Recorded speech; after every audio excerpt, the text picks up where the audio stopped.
बुद्धियुक्ता हि कर्मजं बुद्धि कर्मजं बुद्धियुक्ता हि फलं त्यक्त्वा मनीषिणः फलं त्यक्त्वा मनीषिणः जन्मबन्ध विनिर्मुक्तः जन्मबन्धविनिर्मुक्ताः पदं गच्छन्ति अनामयम्।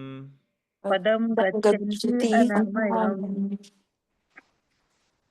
जो उस दिन आप बता रहे थे ट्रांसलेशन कौन पढ़ेगा, वॉलंटियर करेगा कोई? I can read. हाँ जी, प्लीज पढ़िए आप आगे। By thus engaging in devotional service to the Lord, great sages or devotees free themselves from the results of work in the material world. In this way, they become free from the cycle of birth and death and attain the state beyond all miseries by going back to Godhead. Purport. The liberated living entities belong to that place where there are no material miseries. The Bhagavatam 10:14-58 says, मैं Samasrita पढ़ pada. देता हूँ, ये निकाला मैं पढ़ देता हूँ। हाँ. समाश्रिता ये पदपल्लवप्लवम् महत्पदं पुण्ययशो मुरारे भवाम्बुधिर्वत्स पदं परं पदं पदं पदं यद् विपदां न तेषाम्। For one who has accepted the boat of the lotus feet of the Lord, who is the shelter of the cosmic manifestation and is famous as Mukunda, or the giver of Mukti, the ocean of the material world is like the water contained in a calf's footprint. Parampadam, or the place where there are no material miseries, or Vaikunt is his goal, not the place where there is danger in every step of life. Owing to ignorance, one does not know that this material world is a miserable place where there are dangers at every step. Out of ignorance only, less intelligent persons try to adjust to the situation by fruitive activities, thinking that the resultant action will make them happy. They do not know that no kind of material body anywhere within the universe can give life without miseries. The miseries of life, namely birth, death, old age, and disease, are present everywhere within the material world. But one who understands his real constitutional position as the eternal servitor of the Lord, and thus knows the position of the personality of Godhead, engages himself in the transcendental loving service of the Lord. Consequently, he becomes qualified to enter into the Vaikuntha planet where there is neither material, miserable life nor the influence of time and death. To know one's constitutional position means to know also the sublime position of the Lord. One who wrongly thinks that the living entity's position and the Lord's position are on the same level is to be understood to be in darkness and therefore unable to engage himself in the devotional service of the Lord. He becomes a Lord himself and thus paves the way for the repetition of life, birth, and death. But one who understands that his position is to serve, transfers himself to the service of the Lord, at once becomes eligible for Vaikuntha Loka. Service for the cause of the Lord is called Karma Yoga or Buddhi Yoga, or in plain words, devotional service to the Lord. Hare Krishna. Hare Krishna, thank you for reading. तो अब हम इस section में हैं जहाँ पे अर्जुन को निष्काम कर्म योगा के भाव में कर्म करने के लिए प्रोत्साहित किया जा रहा है, इंकरेज किया जा रहा है। और कृष्ण यहाँ पे बोल रहे हैं कि भक्ति भाव से, भगवान से जुड़ने के भाव से अगर हम देखें तो कई सारे भक्त और कई सारे संत महात्मा जो हैं उन्होंने कार्य किए हैं और इस माध्यम से वो जन्म मृत्यु के चक्र से बाहर आ गए हैं। पर्पट में श्रील प्रभुपाद बता रहे हैं कि ये जो दुनिया है ये एक्चुअली इसमें बहुत सारी मिजरीज भी होती हैं। एक श्लोक यहाँ पे कोट किया गया है भागवतम में से, जिस श्लोक में बताया जा रहा है कि कैसे इस भव सागर के बाहर जा सकें। इसको भव सागर इसलिए कहते हैं क्योंकि ये जो संसार है ये इसमें बहुत सारी तकलीफें हैं, लेकिन वो तकलीफें जो हैं हम सोचते हैं एडजस्ट करके थोड़ा बहुत इधर उधर करके हम सोचते हैं कि ठीक है कोई नहीं, खुशी भी है, देखो तो खुशी आती है लाइफ में, नो डाउट, मगर जो ऑप्शन है हमारे पास वो है सिर्फ खुश होने का, हम उसको कंसिडर नहीं करते।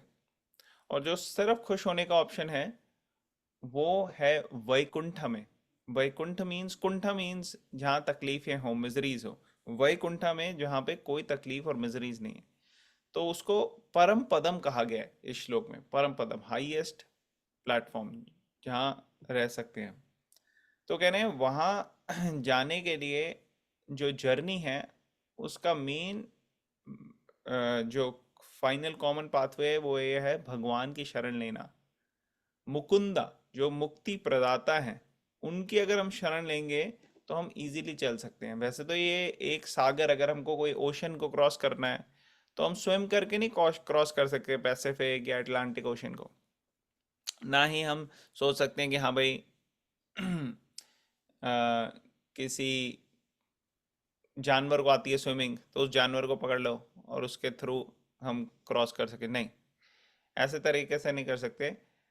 उसके लिए या तो शेप या कुछ ऐसा होना चाहिए। लेकिन ये जो भव सागर है ये किसी भी सागर से बहुत बड़ा सागर है, बहुत डीप है और बहुत बड़ा है। लेकिन जब हम भगवान का शरण लेते हैं तो ये पूरा का पूरा जो सागर है ना वो एकदम कॉन्ट्रैक्ट हो जाता है। और कॉन्ट्रैक्ट होके कितना बन जाता है वो, जितना पानी एक बछड़े के फुटप्रिंट पे आता है। तो एक बछड़ा है, उसका पैर बहुत छोटा होता है, तो अगर वो कोई गड्ढे में पैर रखेगा अपना, सॉरी वो किसी मिट्टी में पैर रखेगा तो वहाँ एक गड्ढा बन जाएगा थोड़ा सा। तो उस छोटे से गड्ढे में जितना पानी आता है उतना छोटा सा पानी को क्रॉस करने के लिए किसी को कठिनाई नहीं होती, एक छोटा बच्चा भी क्रॉस कर सकता है उसको। तो भगवान की शरण लेने में ये जो पूरा सागर है, भव सागर, ये सिकुड़ के एक छोटे से हुफ प्रिंट के जितना बन जाता है जो एक काफ का है, एक बछड़े का। तो उसको क्रॉस करना बहुत आसान हो जाता है। तो कहने का मतलब है कि ये भगवान की शरण लेने से इम्पॉसिबल चीज़ पॉसिबल हो जाती है और हमें ऐसे डेंजरस जगह में नहीं रहना पड़ता। ये जो हमारी करंट सिचुएशन है ये मटेरियल वर्ल्ड में है, यहाँ पे डेंजर है हर स्टेप पे, डेंजर एट एवरी स्टेप। जैसे कुछ पता नहीं होता, हम चल रहे हैं रोड पे, कभी कोई गाड़ी आ जाए, कभी कोई अनहोनी हो जाए, अर्थक्वेक आ जाता है, कोई वार्निंग नहीं होती। आजकल हम देख रहे हैं कितनी सारी वॉर्स हो रही हैं बिना किसी कारण के। जो इनोसेंट लोग हैं उनके घर में, उनके आसपास बम बरसाए जा रहे हैं, टेररिस्ट आके अटैक कर देते हैं, लोग बेचारे घूमने गए वेकेशन पे कहीं, अटैक कर दिया। तो ऐसे डेंजर है यहाँ पे हर स्टेप पे। तो भगवान की जब हम शरण लेते हैं तो हमें इस डेंजरस जगह पे रहना नहीं पड़ेगा, इस मटेरियल वर्ल्ड में हम भगवान के धाम में रह सकते हैं। हालांकि क्योंकि हम इतने जन्मों से यहाँ पे रह रहे हैं इसलिए हम यूज टू हो जाते हैं कि ठीक है थोड़ा बहुत एडजस्ट करके किसी ना किसी तरह से होपफुल रहते हैं कि हमारी सिचुएशन जो है इम्प्रूव होती जाएगी। लेकिन हमारे को बेटर ऑप्शन देखना चाहिए। यहाँ पे बर्थ, डिजीज, ओल्ड एज और डेथ ये तो हैं ही हैं, जन्म, मृत्यु, जरा, व्याधि। लेकिन इन सब तक जो चैलेंजेस आ रहे हैं, जो मिजरीज आ रही हैं, वो सब स्पिरिचुअल वर्ल्ड में नहीं है। अगर हम स्पिरिचुअल वर्ल्ड में होंगे तो हमें इन सब तकलीफों से गुजरना नहीं पड़ेगा। तो यहाँ पे बताया जा रहा है कि हम वैकुंठा में जा सकते हैं। भगवान इस साइकिल से, जो बर्थ और डेथ की साइकिल्स है, इसे हम बाहर ले जा सकते हैं। अब कभी कभार कुछ ट्रांसेंडेंटलिस्ट जो आध्यात्मिक जगत में प्रगति कर रहे हैं वो सोचते हैं कि भगवान सिर्फ निराकार है। एक्चुअली भगवान दोनों हैं, निराकार भी हैं और उनका आकार भी है। तो पर्सनलिस्ट जो है वो ये बात को जानते हैं, लेकिन जो इम्पर्सनलिस्ट हैं वो सोचते हैं नहीं भगवान सिर्फ निराकार ही है, क्योंकि वो सोचते हैं अगर उनका फॉर्म होगा तो वो लिमिट हो जाएंगे। लेकिन ऐसा नहीं है, भगवान का जो फॉर्म होता है वो ट्रांसेंडेंटल होता है, वो भगवान को लिमिट नहीं करता। क्योंकि भगवान अलग अलग तरीके से अलग अलग टाइम पे अलग अलग फॉर्म्स में एग्जिस्ट हो सकते हैं और इम्पर्सनल में भी एग्जिस्ट हो सकते हैं। तो ये सारी भगवान की विशेषताएं हैं जो कि हमारी लिमिटेड बुद्धि को समझ में नहीं आती। तो जब वो लोग ये सोचते हैं कि भगवान निराकार हैं, तो साथ ही साथ वो ये भी सोचते हैं, कई उनमें से, कि जो जीव है, जो इंसान है, वो भगवान में विलीन हो सकते हैं, वो भगवान में मर्ज हो सकते हैं। तो इसको यहाँ पे बताया गया है कि ये शास्त्रों के अनुकूल नहीं है, ये लॉजिक। ये एक्चुअली जो है यहाँ पे स्पेसिफिकली पॉइंट आउट किया गया है कि भगवान और जीव ये सेम लेवल पे नहीं है। इसको सेम लेवल में समझना ये तामसिक प्रवृत्ति है, ये अच्छी प्रवृत्ति नहीं है। अगर ऐसे समझेंगे लोग तो वो एडवांस आगे स्पिरिचुअल लाइफ में नहीं कर पाएंगे। आध्यात्मिक जगत में एडवांस करने के लिए उन्हें समझना चाहिए कि भगवान का शरण लेना और भगवान के साथ प्रेम का आदान प्रदान करना, उससे हमें हाईएस्ट लेवल की खुशी मिलेगी। तो ये यहाँ पे पॉइंट आउट किया गया। और इसके लिए हमें बुद्धि योगा, कर्म योगा, भक्ति योगा, ये सब प्रोसेसेस फॉलो करने के लिए इंकरेज किया गया यहाँ पे। ओके, तो ये थोड़े से पॉइंट्स थे इस पर्टिकुलर श्लोका में। किसी का कोई क्वेश्चन, कमेंट, कोई पॉइंट आप में से कोई शेयर करना चाहेगा?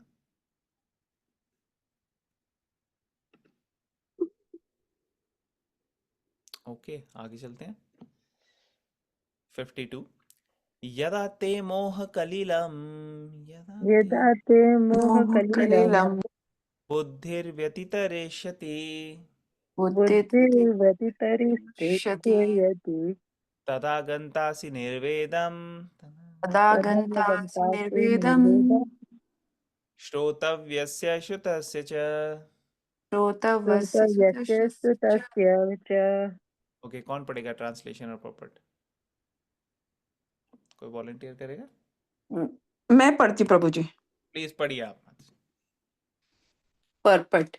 Sorry. No, translation. When your intelligence has passed out of the dense forest of delusion, you shall become indifferent to all that has been heard and all that is to be heard. Purport. There are many good examples in the lives of the great devotees of the Lord, those who became indifferent to the rituals of the Vedas simply by devotional service to the Lord. When a person factually understands Krishna and his relationship with Krishna, he naturally becomes completely indifferent to the rituals of the fruitive activities. Even though an experienced Brahmana Sri Mahavendra Puri, a great devotee and an acharya in the line of the devotees, says, मैं पढ़ता Prabhuji, हूँ। yeah. हाँ। संध्या वंदन भद्रमस्तु भवतो, भो स्नान धूपम नमो, भो देवा पितरश्च तर्पण विधौ, नाहं क्षमा क्षम्यताम्, यत्र क्वापि निषद्य यादवकुलोस्तं तस्य कं साद्विषा, स्मारं स्मारमघां हरामि तदलं, मन्ये किमन्येन मे। O my prayers, thee 3 times a day, all glory to you. O bathing, I offer my obeisance unto you. O demigods, O forefathers, please excuse me for my inability to offer you my respects. Now, wherever I sit, I can remember the great descendant of the Yadu dynasty Krishna, the enemy of Kamsa, and thereby I can free myself from all sinful bondage. I think this is sufficient for me. The Vedic rites and rituals are imperative for neophytes, comprehending all kinds of prayer 3 times a day, taking a bath early in the morning, offering respects to the forefathers, etc. But when one is fully in Krishna's consciousness and is engaged in his transcendental loving service, one becomes indifferent to all these regulative principles because he has already attained perfection. If one can reach the platform of understanding by service to the Supreme Lord Krishna, he has no longer to execute different types of penance and sacrifices as recommended in revealed scriptures. And similarly, if one has not understood that the purpose of the Vedas is to reach Krishna and simply engages in the rituals, etc., then he is uselessly wasting time in such engagements. Persons in Krishna's consciousness transcend the limit of Sabda Brahma or the range of Vedas and Upanishads. Hare Hare Krishna Krishna. Reading that is very nice. Okay, तो यहाँ पे कृष्ण अर्जुन को समझा रहे हैं। अभी निष्काम कर्म योगा के हिसाब से कई सारी बातें बताई गई। ये भी बताया गया पिछले श्लोक में कि कैसे अगर हम इस प्रोसेस को लेते हैं डिवोशनल सर्विस, तो कई सारे सेज, कई सारे भक्त जो हैं उन्होंने अपने आप को जन्म मृत्यु के चक्र से निकाला है।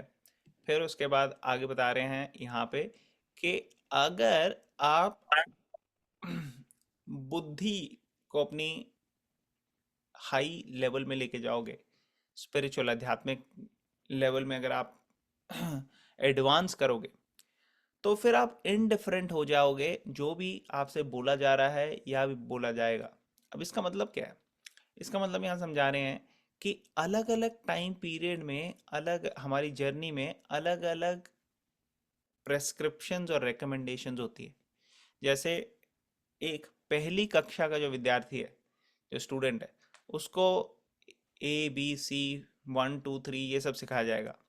लेकिन 8वीं कक्षा में जो है उसको ये सेम चीज़ें नहीं सिखाई जाएगी, उसको कुछ और सिखाया जाएगा। उसको higher level of maths, science, English सिखाई जाएगी। और जो कॉलेज में है उसको, अगर वो भी मैथ्स पढ़ रहा है तो उसकी मैथ्स अलग होगी। तो हर एक के लिए अलग अलग रिकमेंडेशन होती हैं।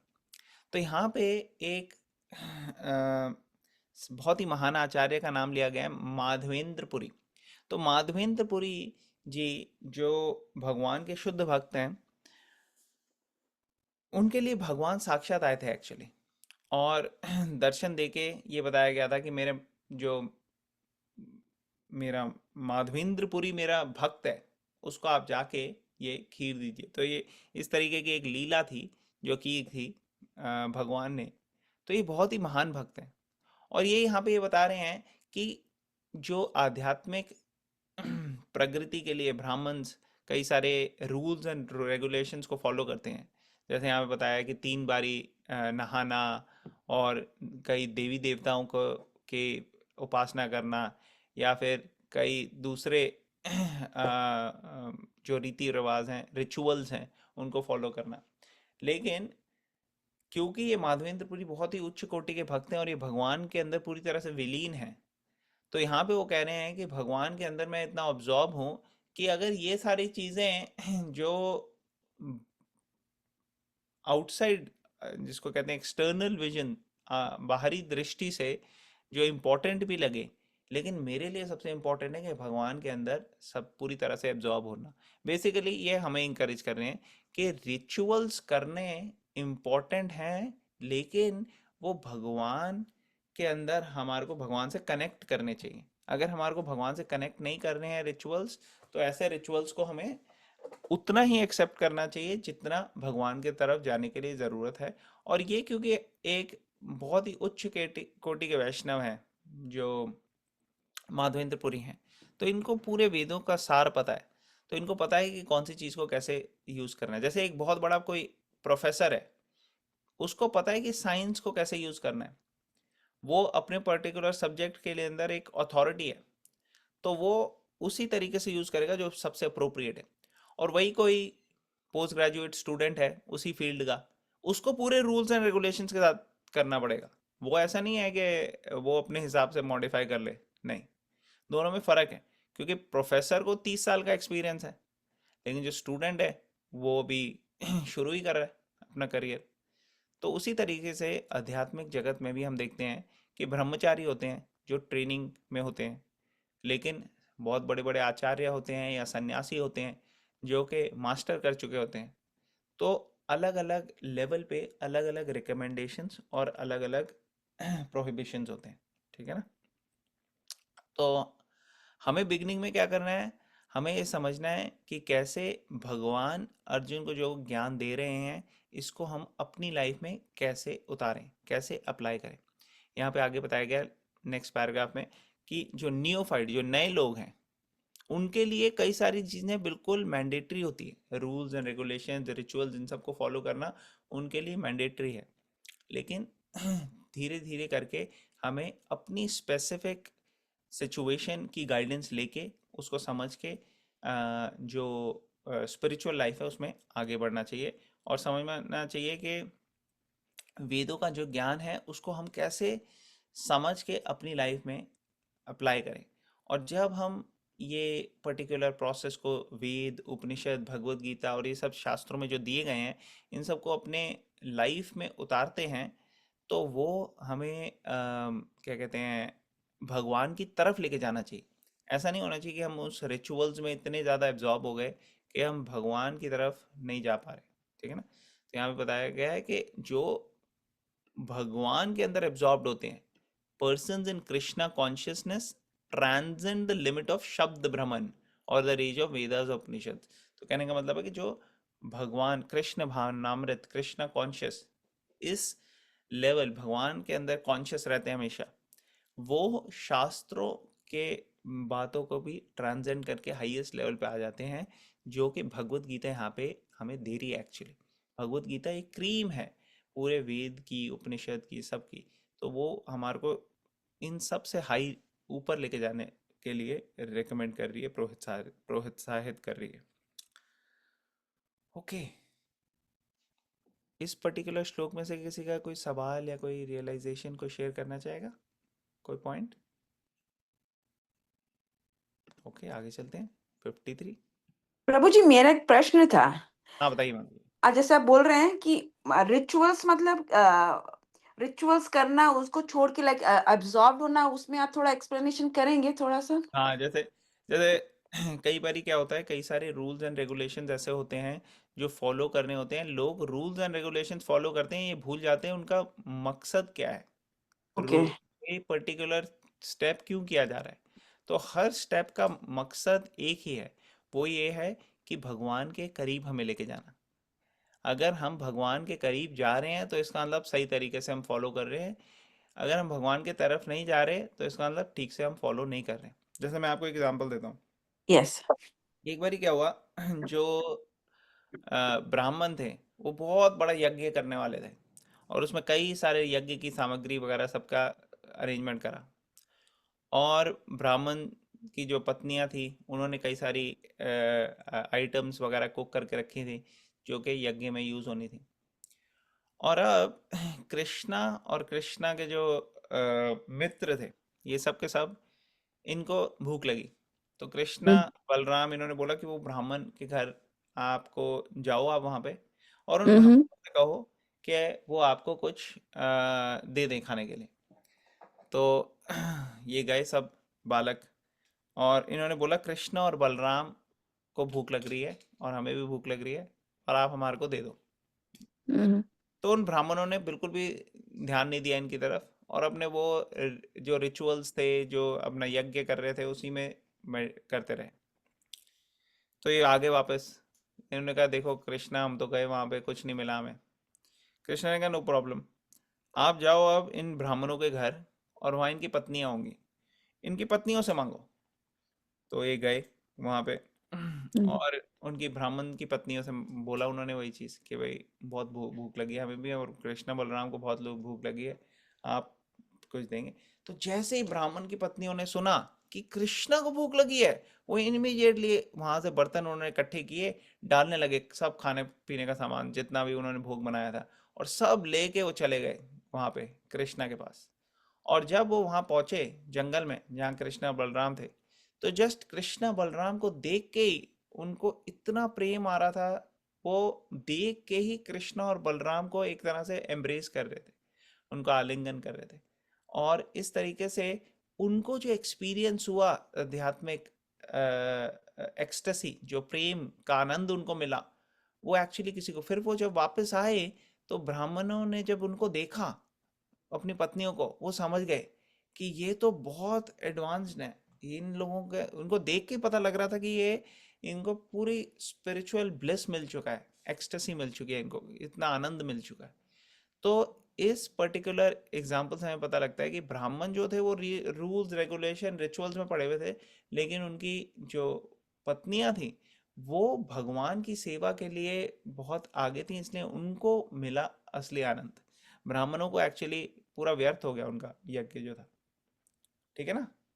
अ, प्रभु जी, एक और प्रश्न है मेरा, आई एम सॉरी। नहीं नहीं, लेकिन ये पॉइंट क्लियर हुआ। हाँ, नहीं, ये पॉइंट एकदम क्लियर हो गया। बट हमारे लाइफ में जैसे जैसे आपने इतना अच्छा एग्जांपल दिया, एकदम समझ क्लियर हुआ। तो how can we apply in our day, अपने लाइफ में जैसे हम लोग करते हैं, तो हमारे लिए कैसे है, कोई एक एग्जांपल दे के समझा सकते हैं आप? हाँ बिल्कुल समझाते थे। तो देखो आप यस। पहले के टाइम में देखो कितने रूल्स रेगुलेशन ये सब साइंटिफिक होते थे। इसका हम्म। रीजन होता था हर चीज करने का। जैसे अच्छा। पहले अगर मान लो किसी ब्राह्मण को कोई कार्य करना है तो उसके लिए क्लीनलीनेस उसको जरूरी होती थी। ठीक है? यस। उसके लिए उस रिकमेंडेशन थी ये सब तरीके से आप अपने आप को क्लीन रखो। और हम्म। नेचुरली पहले के टाइम में इतना साबुन और इतनी सारी चीजें नहीं होती थी, तो कोई अगर गलत कार्य कर रहा है जिससे वो हम्म। गंदा है, तो उससे थोड़ा हम्म। सा आपको केयरफुल रहना पड़ेगा कि आप उनको कांटेक्ट करके फिर आप ऑल्टर पे जाओ, ये उचित नहीं है। ठीक है ना? तो ओके। ये चीज को माइंडफुल रह के अपना कार्य करना चाहिए। लेकिन ये चीज कैसे ट्रांसफॉर्म हो गई? ये ट्रांसफॉर्म हो गई कि ब्राह्मण सोचने लगे हम सुपीरियर हैं और छूत अछूत करने लग गए, सोचने लग गए कि जो मान लो जमादार हैं या कोई ये सब कार्य कर रहे हैं उनसे हमारे को। बेसिक पॉइंट था कि आपको क्लीन रहना है। तो क्लीन अच्छा। रहने के लिए नेचुरली आप जब सेवा के लिए जा रहे हैं तो तब आपको कोशिश करनी चाहिए कि आप ऐसे संपर्क में ना आए जो जिसने कोई गलत काम करा है। लेकिन ये नहीं है कि वो व्यक्ति, उसको आप व्यक्ति सोचना बंद कर दो, उसके साथ आप छूत अछूत और ऐसे भेदभाव करने लगो, अनटचेबिलिटी और ये सब। तो ये सब चीज़ें ट्रांसफॉर्म हुई, ये सब गलत हुआ बहुत। तो इसके कारण कई सारे लोगों को जो है उनको उन्होंने अपने आप को सुपीरियर इन्फीरियर ऐसे सोचने लगा। और इसके कारण कई सारे प्रॉब्लम हम देखते हैं। आज भी लोग सोचते हैं कि जन्म से ही किसी को ब्राह्मण, किसी को शूद्रा, SC ST ऐसे सब सोचते हैं। ये सब बिल्कुल गलत चीज़ें हैं, कहने का मतलब ये है। ठीक है ना? Thank you Prabhu ji. Thank you, thank you very much. और हम अपनी लाइफ में भी देख सकते हैं कई बार हम इतने एब्जॉर्ब हो जाते हैं रिचुअल्स में कि हम भूल भूल जाते हैं इसका मकसद क्या है। इसका मकसद है भगवान से प्रेम करना। अगर हम प्रेम भूल जाएंगे तो बड़ा मुश्किल है। इसलिए रिचुअल्स भी इम्पोर्टेंट है, ऐसा नहीं कि रिचुअल नहीं करने।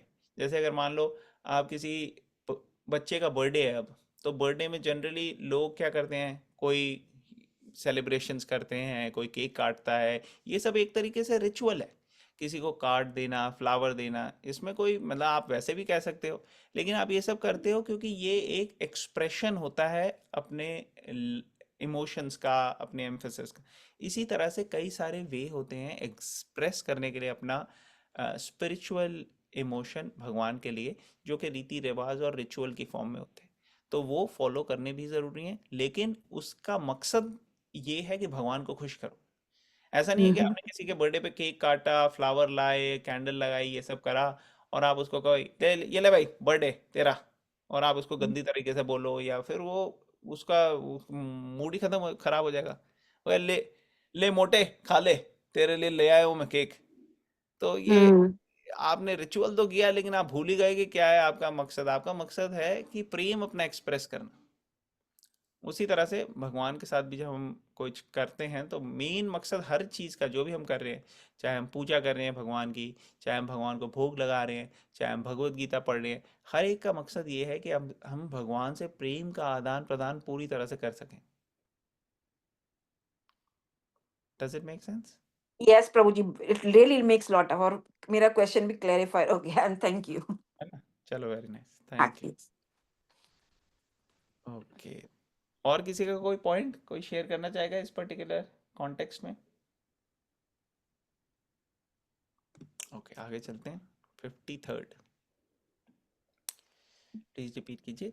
श्रुति विप्रतिपन्ना ते श्रुति विपन्ना ते यदा स्थास्यति निश्चला यदा स्थास्यति सती निश्चला समाधावचला बुद्धिस् समाधावचला बुद्धिः तदा योगम अवाप्स्यसि। तदा योगम् तदा अवाप्स्यसि। योगम् अवाप्स्यसि। कोई अवेलेबल है ट्रांसलेशन और पॉपट के लिए? कौन मैं I पढ़ can सकती हूँ? read. पढ़िए, कौन वॉलंटियर कर रहा है? मैं पढ़ देती हूँ प्रभु जी। पढ़िए आप Madhavi please. When your mind is no longer disturbed by the flowery language of the Vedas and when it remains fixed in the trance of self realization, then you will have attained the divine consciousness. Purport. To say that one is in samadhi is to say that one has fully realized Krishna's consciousness. That is, one in full samadhi has realized Brahman, Paramatma, and Bhagwan. The highest perfection of self realization is to understand that one is eternally the servitor of Krishna and the one's only business is to discharge one's duties in Krishna's consciousness. A Krishna conscious person or unflinching devotee of the Lord should not be disturbed by the flowery language of the Vedas, nor he be engaged in fruitive activities for promotion to the heavenly kingdom. In Krishna's consciousness, one comes directly into the communion with Krishna, and thus all directions from Krishna may be understood in that transcendental state. One is sure to achieve results by such activities and attain conclusive knowledge. One has only to carry out the orders of Krishna or his representative, the spiritual master. Hare Krishna. Hare Krishna, thank you thank you. अब यहाँ पे कृष्णा बोल रहे हैं कि जब आपका मन जो है वो इधर उधर विचलित नहीं होगा वेदों में जो फ्लारी लैंग्वेज है। तो वेदों में फ्लारी लैंग्वेज मीन्स कई बार वेदों में इंसेंटिव होते हैं ना कि आप ये करोगे तो आपको ये मिलेगा। तो इस तरीके को जो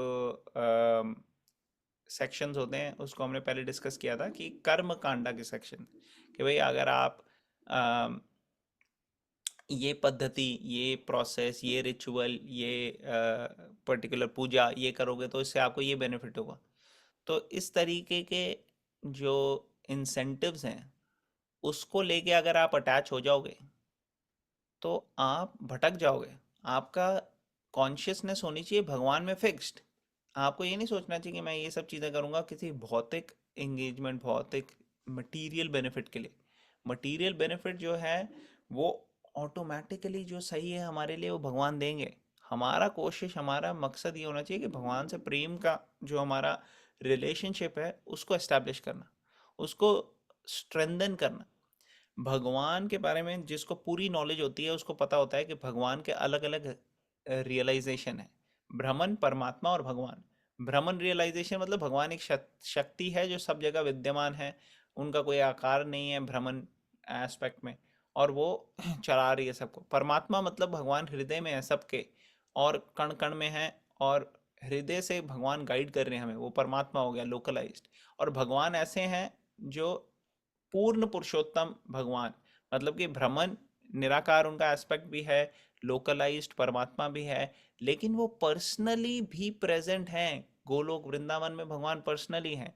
जब हम भगवान मंदिर में हम उनको पूरी प्रेम पूर्वक भगवान की पूजा अर्चना करते हैं, भक्ति करते हैं, तो भगवान प्रेम का आदान प्रदान करते हैं हमसे। जब हम भगवान को ऑफर करते हैं कोई भी प्रेम से बना हुआ भोग, तो भगवान एक्सेप्ट करते हैं। ये इमोशंस का रिलेशन जो आदान प्रदान है, ये भगवान पर्सनल एस्पेक्ट ऑफ लॉर्ड है। ये भगवान पर्सनली प्रेजेंट है और भगवान हमसे प्रेम का आदान प्रदान कर रहे हैं। ये हो गया भगवान। तो ये अलग अलग रियलाइजेशंस जो हैं ये सब पूरी तरह से एक कृष्णा कॉन्शियस पर्सन को ये सब चीज़ें पता होती हैं और रियलाइज होती हैं। और जब वो उसका मन सिर्फ इसी चीज़ में फोकस करता है कि कैसे भगवान की सेवा में लगना है, और वो पूरी तरह से इसमें एब्जॉर्ब्ड होता है, इस कॉन्शियसनेस को कहते हैं समाधि। तो ये समाधि जो है उस लेवल पे जब आप होगे तो आपको वेदों के जो फ्लारी लैंग्वेज है इससे आप डिस्टर्ब नहीं होगे, डिस्ट्रैक्ट नहीं होगे। कई बार डिस्ट्रैक्ट हो जाते हैं लोग। जैसे जैसे हमारे को हम देखते हैं कोई अगर बहुत हाई लेवल ऑफिशियल है और उसको काफ़ी अच्छा रिस्पॉन्सिबल काम करने के लिए कहा गया है गवर्नमेंट में, तो ऐसे लोगों को अगर कोई ब्राइब देता है तो बहुत बड़ी ब्राइब देने पे कई बार ये लोग भी जो है डिस्ट्रैक्ट हो जाते हैं और करप्शन की उनका बिहेवियर बाहर आ जाता है। वो कहते हैं ठीक है, मैं आपको अपनी कंट्री के सीक्रेट्स रिवील कर देता हूँ और उसके लिए बदले में मुझे ये पैसे दे दो या ये फेवर दे दो। इस तरीके से ये डिस्ट्रैक्ट हो जाते हैं।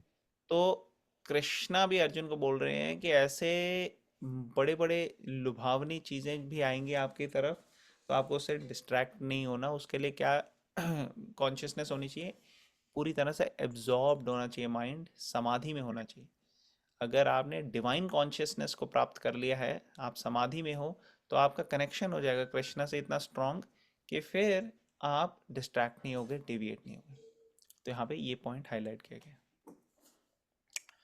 ओके, किसी का कोई क्वेश्चन, कमेंट, कोई पॉइंट इस पर्टिकुलर श्लोका में से या I पिछली? have a question. यस माता।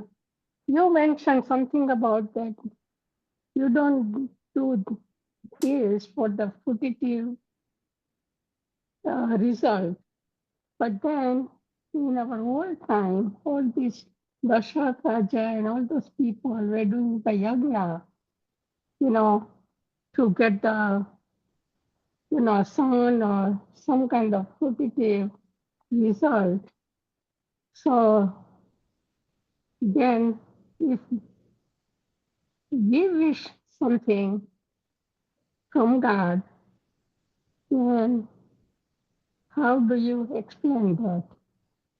Because it has been done for a long time. तो माता जी, But आपका प्रश्न ये है कि कई सारे लोग अलग अलग यज्ञ करते हैं अलग अलग मटेरियल डिजायर्स को फुलफिल करने के लिए, तो हमें क्या करना चाहिए? ये yeah, है। then how the general public हाँ। compared to that, like you see Dashrath Raja did the yagna to get Ram, and in past also they did, all the yagnas to get some kind of positive result. So how do we compare ourselves that we should not do any religious or pray God and don't expect anything? हाँ, तो माता जी basically यहाँ पे point आता है हमारी intention की। हमारी इंटेंशन क्या है? हमारी इंटेंशन ये है कि हमें वो मटेरियल डिज़ायर्स पूरे करने हैं और उसके लिए हम कर रहे हैं, तो हमें मटेरियल डिज़ायर्स पूरे करने की तरफ बढ़ेंगे हम। लेकिन अगर हमें भक्ति चाहिए भगवान से, तो हमारे को भक्ति का जो पथ है उस पर चलना पड़ेगा। और भक्ति के पथ में बेसिकली भगवान से प्रेम का आदान प्रदान होता है। तो दो ऑप्शन है, या तो हमें इमीडिएट मटेरियल चीज़ चाहिए और जो मटेरियल चीज़ दे रहा है उससे हमारे को लगाव करना या प्रेम करना, उस पे फोकस नहीं करना। लेकिन दूसरा ऑप्शन है कि हमें भगवान पे फोकस करना है। अगर भगवान पे हम फोकस करेंगे तो ऑटोमेटिकली मटेरियल चीज़ें तो हमारे वैसे भी पूरी हो जाएंगी, जो भी नीड्स होंगी। जैसे एक बच्चा है, वो अपने माता पिता को ये कह के नहीं उनके साथ रिलेशनशिप करता कि प्लीज़ मेरे को खाना दे देना, देखो दोपहर को क्या मेरे को खाना ना मिला तो क्या हो जाएगा। नहीं, उसको पता है ये सब खाने पीने की चीज़ें तो माँ बाप हमारे ध्यान रखेंगे ही रखेंगे। वो प्रेम का आदान प्रदान करता है माँ बाप के साथ, और क्योंकि माँ बाप को प्रेम है इसलिए माँ बाप सारी चीज़ें पूरी कर देते हैं। तो इसी तरह से वेदों में कई सारे ऐसे सेक्शन हैं, यज्ञ है, जो आप फोकस कर सकते हो। अलग अलग देवी देवताओं की पूजा है कि आप इंद्रा की पूजा करो, सूर्य की करो, चंद्र की करो। अलग अलग देवी देवताओं की पूजा का वर्णन दिया गया है।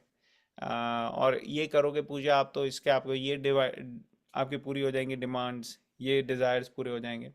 और वो सब चीज़ें प्रोसेसेस वर्क करती हैं, दे वर्क। अगर वो प्रॉपरली वेदों के हिसाब से करा जाए और जो कराने वाले हों वो इस साइंस में निपुण हों, तो वो आपकी डिज़ायर्स पूरी होंगी। लेकिन अगर आप देखो कलयुग में, तो पहले तो कि इन रिचुअल्स कई बार ऐसे लोग करवा देते हैं रिचुअल जो वेदों में है भी नहीं, और जो पंडित भी हैं आजकल वो भी कोई रिलायबल बहुत ज़्यादा उनको नॉलेज नहीं होती, तो वो उनको भी पता है सामने वाला को क्या पता, कुछ भी बोल दूंगा मैं। कभी कभार तो ऐसे होता है कि शादी के लिए आया कोई पंडित, लेकिन उसको ही मंत्र वो पढ़ रहा है जो अंतिम संस्कार में पढ़े जाते हैं। तो ऐसे उल्टे उल्टी चीज़ें भी कर देते हैं लोग, क्योंकि लोगों को नॉलेज है नहीं। But at the same time अगर सब चीज़ें सही तरीके से भी करें आप, तो भी आपके पास ये है कि ठीक है आपकी एक मटेरियल डिज़ायर पूरी हो जाएगी, लेकिन उसके बाद क्या? उसके बाद कोई और डिज़ायर आएगी, उसके बाद कोई और समस्या आएगी, उसके बाद कोई और प्रॉब्लम आएगी।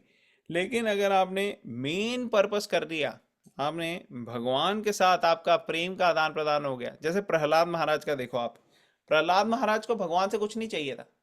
प्रहलाद महाराज सिर्फ एक ही फोकस कर रहे थे, वो ये था कि अपने मन को भगवान में लगा रहे थे, और अपनी इच्छा थी उनकी भगवान की सेवा में लगने की, बस। उनके पूरी लाइफ में जो भी प्रॉब्लम आई, जो भी तकलीफ आई, हिरण्यकश्यप ने इतना टॉर्चर किया, प्रहलाद महाराज को सब चीजों से भगवान ने बचाया, क्योंकि प्रहलाद महाराज पूरी तरह से समर्पित थे भगवान के ऊपर। प्रहलाद महाराज को कोई यज्ञ नहीं करना पड़ा कि हाँ भाई मेरी ये डिजायर पूरी कर दो। तो वेदों में हर व्यक्ति के लिए ऑप्शन है। अगर किसी का ये है कि नहीं मेरे को भक्ति नहीं करनी, मेरे को तो ये बस पैसे आ जाए, मेरे अच्छी नौकरी मिल जाए, तो उसके लिए भी ये है, यज्ञ आप कर सकते हो। लेकिन अगर कोई कहता है कि सारे ऑप्शंस में से देखो, तो बेस्ट ऑप्शन तो ये है कि अगर भगवान के साथ हमारा एस्टैब्लिश हो जाए रिलेशनशिप पूरी तरीके से, तो फिर भगवान करेंगे जो करना है हमारे लिए, जो सबसे बेस्ट होगा वो भगवान देंगे। फिर हमें क्या टेंशन लेने की जरूरत।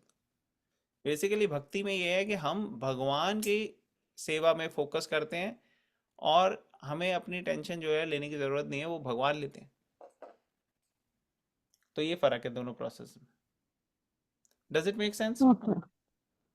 Yeah, I was just listening to Ramayana where Dashrath is doing this yagna, to get son, and the Ram was born. So, या सो दशरथ वाज, आप देखो जो भी दशरथ महाराज हैं, उनकी इच्छा थी कि कैसे आगे मेरे जो रिस्पॉन्सिबिलिटीज एंड ड्यूटीज हैं उसको एक अच्छे धार्मिक वे में कंडक्ट किया जाए, ताकि मेरी प्रजा जो है उसकी सारी नीड्स और डिमांड्स पूरी हों और उनको प्रोटेक्शन मिले।